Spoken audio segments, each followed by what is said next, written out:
Good morning, my kindergarten dolphins. It is so good to see you all today. We are going to continue this morning with some reading. So we're going to go over our objective, and then today will be our last lesson with our friend Oswald. So that means tomorrow we'll be meeting a brand new Super Kid friend. So let's finish up with Oswald today. We're going to go over our objective. I'll start, you repeat. Objective is what we are going to learn. Let's go ahead and check our reading objective. Okay, I'm going to point to the words as I say them.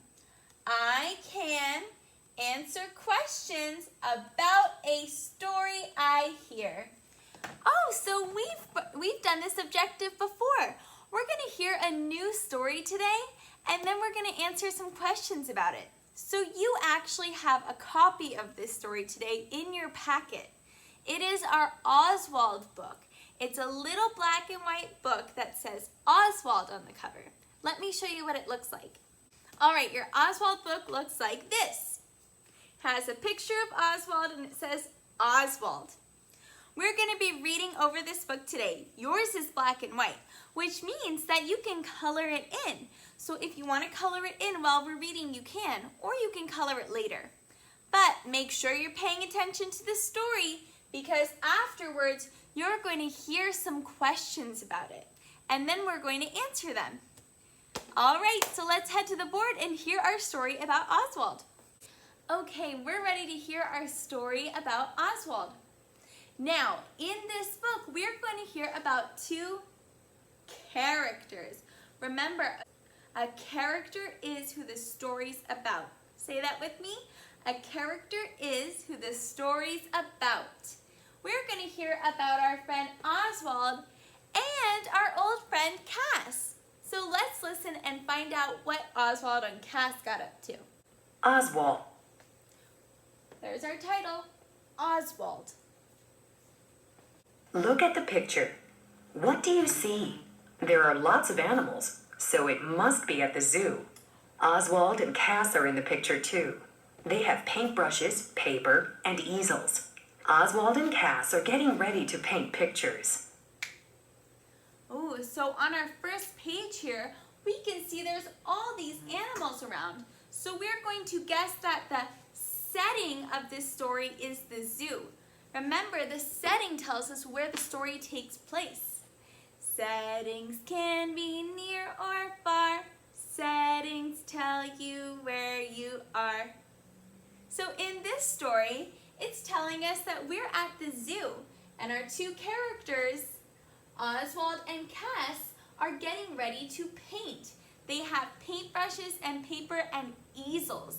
An easel is something that holds your painting up so that they can stand and look and paint. Let's see what they do next. What do you notice about the paintings? Oswald and Cass are both putting blue paint on their paper.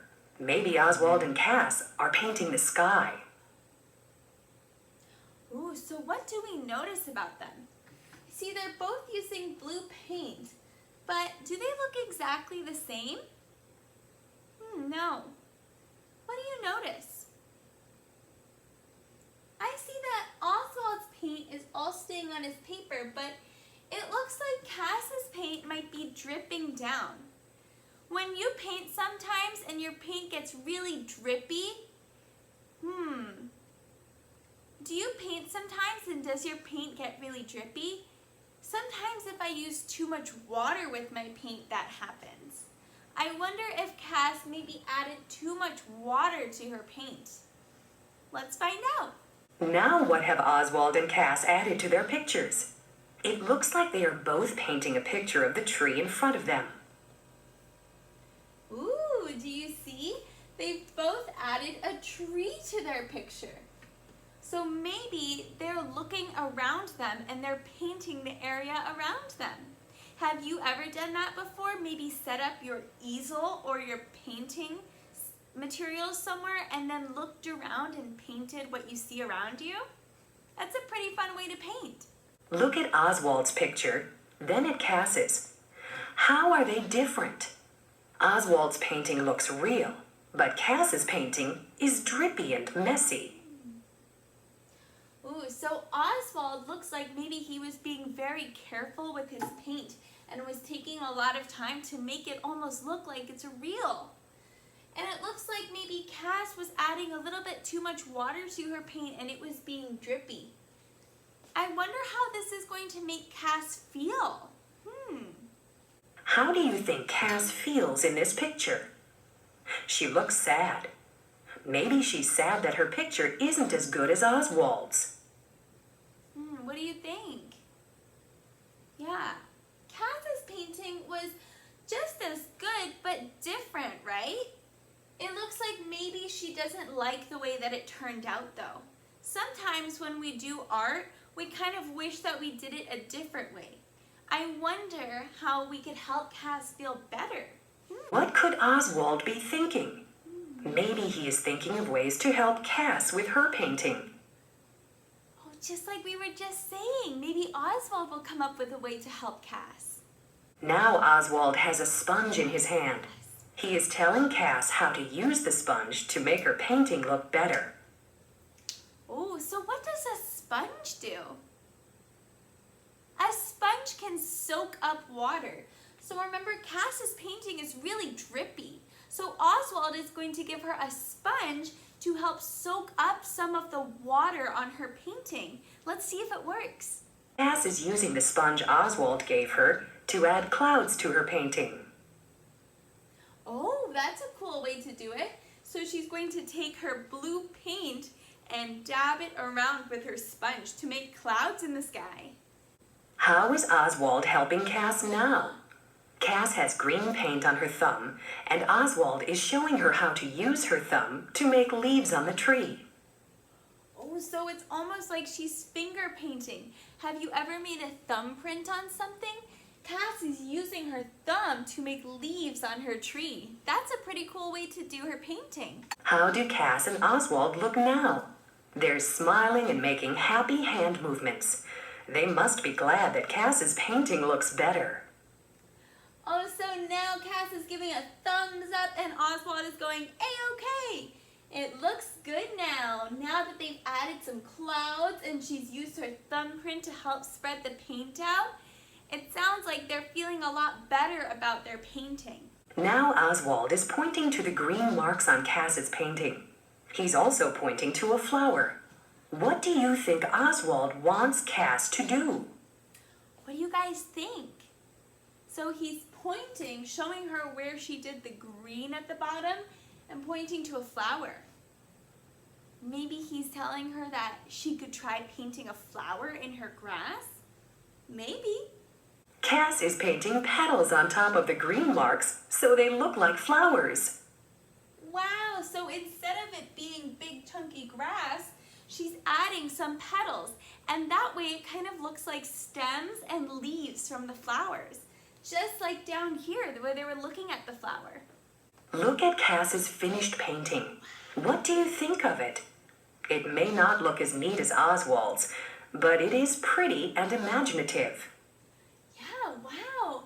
This is really creative. She has some clouds, she had some fingerprint leaves, some really cool looking flowers. What do you guys think? I think I would give this painting 2 thumbs up. I especially love how Cass didn't give up when she was feeling sad. That's pretty cool. Now Oswald and Cass are giving each other a high five. Both are happy with their paintings. Cass and Oswald make a good team.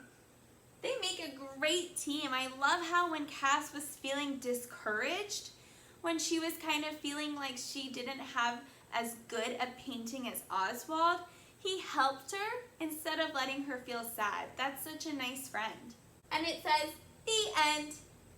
Okay, so we're gonna hear some questions about this story. So if you've been coloring your book, you can pause now and get your listening ears out so you can hear your questions about the story.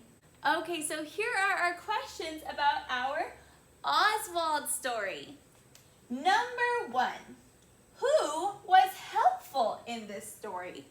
So I want to know which character was helpful in the story. Which one? Number 2, how was that character helpful? So the character that was helpful, what did they do that was especially helpful? How were they helpful? And question number 3, how was Cass feeling about her painting at the beginning of the story? What about at the end of the story? So in the story, Cass was feeling different feelings about her painting. First, how was she feeling about it? And then at the end, how was she feeling about it? So those are going to be your questions for our story. And then the last thing you need to do today is fill in your reading log now that we've heard a new library book. So let me show you what that looks like. So you have a page that looks like this. It's your reading log. And we filled in our top row here the last time that we read one of our library books. When we read our Cass book, remember about her sneaky cat that was taking all of the pairs that she had, so like one sock and one shoe, and hiding them in her bed. We read that book, we wrote the title, and then we colored in how it made us feel, if we really liked it or if we didn't really like it or we didn't like it at all. So now we're going to do the same thing for our Oswald book. So we're going to write the title of the story. Now, what do you do if you don't know how to write the title? You can look at it. So I can grab my library book, the one that we just read, and I can look at how they wrote the title of the story, which was Oswald. So now I'm going to get my pencil out, and I'm going to copy that onto my reading log. Oswald. And now I can pick any color I want to give a rating to the story, to say how I liked it, how it made me feel. And I really liked this story because I liked how Oswald was really, really helpful. So I'm going to color in the happy face. I really liked it. It made me feel happy when Oswald helped his friend Cass. So I'm going to color in the happy face. But if you didn't like the story, that's okay. You can give it your own rating. So for today, you're going to answer those 3 questions that I had, and then you're going to write in your reading log. All right, friends, I'll see you later. Have a good rest of your day.